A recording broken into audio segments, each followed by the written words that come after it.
So this is a little presentation on Cousin Kate by the poet, the Victorian poet Christina Rossetti. It was published in 1862. Rossetti is known as the greatest Victorian woman poet. She was very religious. This is talking about context, AO3, very religious and a devout Anglican. She worked at St. Mary Magdalene's Penitentiary for Fallen Women as a volunteer.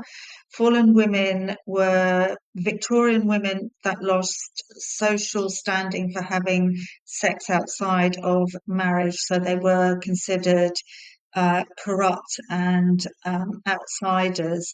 Men who behaved like that didn't suffer in the same way. So there is definite double standards here and hypocrisy in the poem, which is about love and loss and the inequality between the narrator and the Lord she falls in love with. Um, in the first stanza, talking about the poem and looking at some of the language used by Rossetti, um, in the first stanza, the speaker introduces herself through the first person past tense.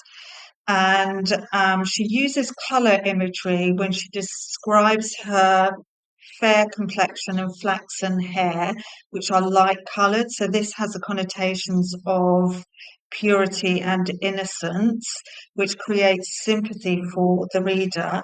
You'll notice the questions and repetition at the end, which highlights the speaker's confusion and perhaps regret at her plight.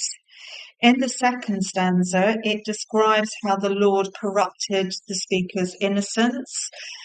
The verb lured, which is highlighting the Lord's ill intentions. The noun plaything, which the speaker uses to describe the Lord's attitude to her, indicates that she did not mean much to him. The metaphor of knot made of silk, well, a knot made of silk is easily undone, just like their relationship was easily undone because they were not married. The glove image is that of her being easily changed and replaced as a glove can be. Dove at the end of the poem signals innocence and being precious. She might have been that if she'd kept her purity. In the third stanza, the speaker directly addresses her cousin, calling her lady, signaling her married status and that perhaps she only ever married because of status and wealth. Um, and again, highlighting the Kate's purity because she married because she remained pure. The fourth stanza, again, it's really kind of reinforcing this idea that Kate, the cousin, only married for status and wealth because her love is described as written in the sand, which is a metaphor saying it was washed away. Um, it's also this sense that the roles of the women could have easily been reversed. And yeah, so those pronouns, you and me, get this idea that they are in competition.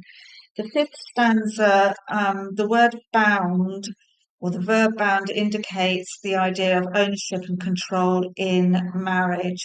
And the speaker really emphasizes that if the roles were reversed, she would not have done what Kate did. The sixth stanza switches to present tense, and there is a twist in that we find out that Kate cannot have children, so there are no heirs for the Lord. However, the speaker has had an illegitimate child. So at the end, we've got this idea of revenge and smug satisfaction that even though the speaker is a fallen woman, she has something that the narrator does not. The structure, it's a ballad because it's a theme of love and meant to teach a lesson. It is a monologue, only one person speaking, which intensifies the feelings of the speaker. And each stanza is carefully structured to show the progression of the speaker's feelings.